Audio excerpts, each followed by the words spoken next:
Now अभी check करके देखते हैं कि कैसे हम जो फंक्शन का प्रोग्राम है उसको एग्जीक्यूट करने पर रिजल्ट क्या आ रहा है।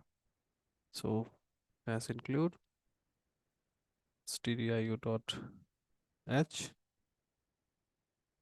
ठीक है, देन मेन फंक्शन हमने लिखा, और हमने जो लास्ट टाइम जो प्रोग्राम किया है ना उसी प्रोग्राम को हम करके देखेंगे by using function. So int a comma b comma c, और हम यहाँ चाहे तो ए बी सी भी वैल्यू रख सकते हैं। सपोज मैं ए में वैल्यू रख रहा हूँ 5, कॉमा बी में वैल्यू रख रहा हूँ 6, right. And then we can call C equal to add A comma B. अब इस ऐड फंक्शन का नाम ना मैं कुछ और भी रख सकता हूँ, रमेश सुरेश कुछ भी रख सकता हूँ, उसमें कोई हर्डल नहीं है।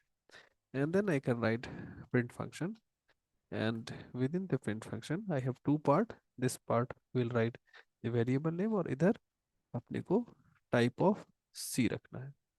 सो ये अपना स्ट्रक्चर है प्रोग्राम का। अभी मैंने इसमें बस ऐड को डिफाइन नहीं किया, so will define add. So add में क्या है ना, this will be the block of add, this is the function, this is main function, this is add function. तो इस काम को अब हमें इसमें डिफाइन करना है। ए और बी हम दो वेरिएबल ले रहे हैं, ए बी का टाइप क्या है, इंटीजर है। तो इंटीजर टाइप के ही दो वेरिएबल को हम डिफाइन करते हैं, इंट पी इंट क्यू, क्योंकि दो वेरिएबल यहाँ से हम भेज रहे हैं तो दोनों वेरिएबल को रखने के लिए वैसे ही सेम साइज का दो वेरिएबल चाहिए। तो ए और बी इंटीजर टाइप का है, इसलिए दो इंटीजर टाइप के वेरिएबल को हमने यहाँ लिया। अब हमें करना क्या है, हमें p प्लस क्यू करना है, p और q को जोड़ना है और किसी तीसरे वेरिएबल में रखना है, सपोज हमें r में रखना है। बट r तो हमने डिफाइन ही नहीं किया, इसलिए हमें सबसे पहले r को भी डिफाइन करना पड़ेगा, क्योंकि दो इंटीजर को जोड़ने पर जो वैल्यू आएगी वो भी एक इंटीजर होगी। तो जिस वेरिएबल में वैल्यू को रखना है वो एक इंटीजर वेरिएबल डिफाइन करना पड़ेगा, डिक्लेयर करना पड़ेगा, sorry. Now we can return the value of r to the function जिसने इसे कॉल किया। तो यही अपना काम था यहाँ हमें। तो यहाँ इसने कॉल किया तो ये वाला फंक्शन कॉल हुआ, और इस फंक्शन में हमने दो वेरिएबल यहाँ डिक्लेयर किए, क्योंकि ये दो वेरिएबल इस दोनों से जो भी कांस्टेंट आर उनको रख रहा है। आर एक नया वेरिएबल डिक्लेयर किया, दोनों को ऐड करके आर में रखा और रिटर्न कर दिया। सिंस आर जो है इंटीजर टाइप का है और हम रिटर्न कर रहे हैं, तो यहाँ हमें रिटर्न टाइप इंटीजर देना पड़ेगा। इस प्रोग्राम को रन करके देखते हैं। ये 11 प्रिंट कर रहा है, क्लियर।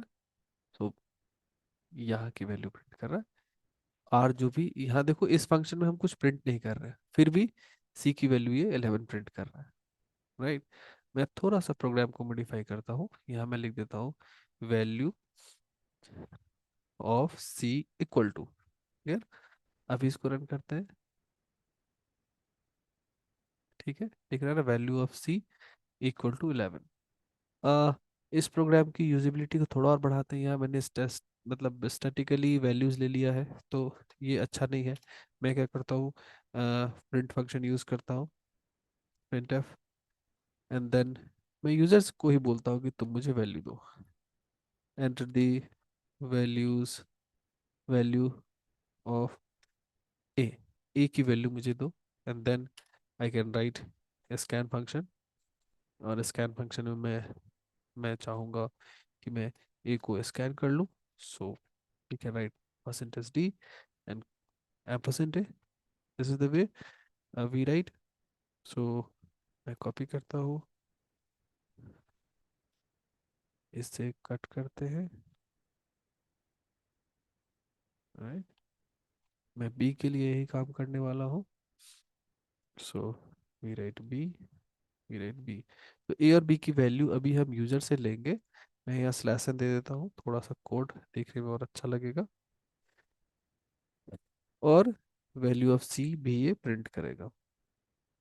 तो ए की वैल्यू यूजर से लेगा, बी की वैल्यू यूजर से लेगा, और उस दोनों वैल्यू को यहाँ इस फंक्शन में पास करेगा।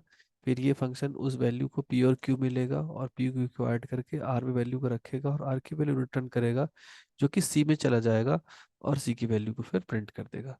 सो लेट अस ट्राई। पूछ रहा है ना value of A, we can write 40, value of B is 80, answer should be 120. So you can check value of C is 120. This is the way ये प्रोग्राम वर्क कर रहा है हमारे पास. थोड़ा सा जूम आउट करता हूँ ताकि पूरे प्रोग्राम का व्यू एक विंडो में आ सके. Check this.